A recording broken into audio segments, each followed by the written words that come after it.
Unique Estrosi Sassone. Merci, Monsieur le Président. Madame la Ministre, vous venez déjà d'apporter quelques réponses à travers la question que vient de poser mon collègue Sébastien Pla. Mais pour autant, je souhaite de nouveau attirer votre attention et vous interroger sur les retraites des sapeurs-pompiers volontaires qui ne perçoivent pas de salaire, mais des indemnités qui sont liées à leurs interventions. Leur engagement repose sur le volontariat et peut durer de quelques années à quelques décennies, souvent en parallèle d'une activité professionnelle. Aussi, cet engagement commande une reconnaissance à la hauteur de l'abnégation qu'il mérite et qu'il implique. À ce titre, la bonification de trimestre prévue au titre de la loi de financement rectificative de la sécurité sociale du 14 avril 2023 est une avancée particulièrement souhaitable. Elle est d'autant plus qu'elle met un terme à une attente de plus de 2 ans. Quoique indispensable, elle reste cependant insuffisante. En effet, le texte adopté par le Parlement prévoyait une ouverture dès 10 années de service, ce qui traduisait une volonté unanime de reconnaître l'ensemble des parcours d'engagement. Or, c'est un seuil de 15 ans qui est retenu dans la version actuelle du dispositif.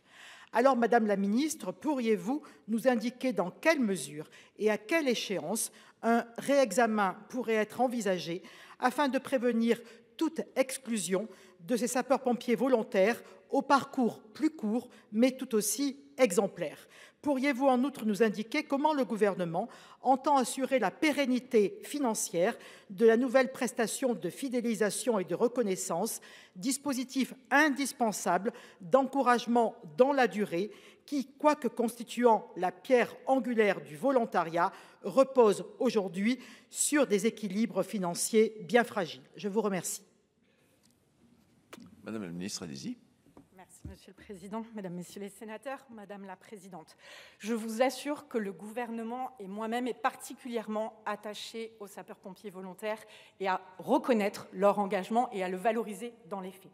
Parce que vous l'avez rappelé, l'engagement des sapeurs-pompiers volontaires appelle à une reconnaissance parce qu'il doit être à la hauteur de leur sacrifice, consenti à la fois dans leur vie personnelle et à la fois dans leur vie professionnelle. Il nous faut aussi fidéliser leur engagement parce que c'est un enjeu aussi de pérennité de notre modèle.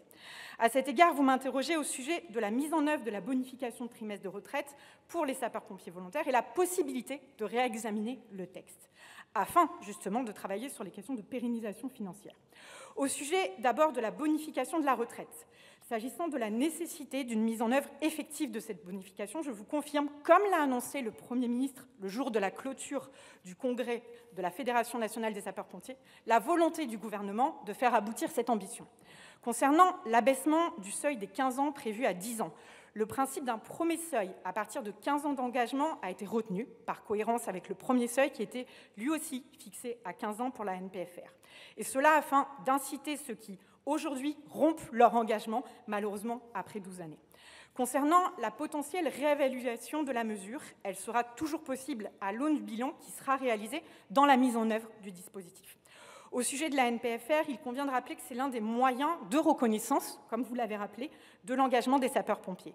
Ce dispositif porte ses fruits avec une durée d'engagement moyen qui a encore progressé de 6 mois ces 2 dernières années, passant de 11 ans à 9 mois, à 12 ans et 5 mois. Et donc je tiens à réaffirmer très clairement que le gouvernement n'a pas l'intention de supprimer cette bonification. Le gouvernement ne souhaite pas non plus revenir sur la part de financement que prend en compte volontairement l'État à hauteur de 50% du coût de la NPFR. Le financement de cette prestation doit être cependant aussi étudié puisque la trajectoire budgétaire connaît une croissance significative. Donc le gouvernement va travailler avec les collectivités qui cofinancent, l'association qui en assure le pilotage afin de trouver les équilibres budgétaires qui sont, comme vous l'avez rappelé, absolument essentiels. Je vous remercie. Merci, Madame la Présidente, pour une petite poignée de secondes. Rajouter, nous faisons tous le même constat dans les territoires. Le gouvernement semble faire ce constat. Donc maintenant, il faut véritablement agir. Vous savez qu'il y a un syndicat de sapeurs-pompiers volontaires qui vient de déposer aussi une plainte. Donc je pense que la balle est véritablement dans le camp du gouvernement et nous attendons des actes véritablement. Merci.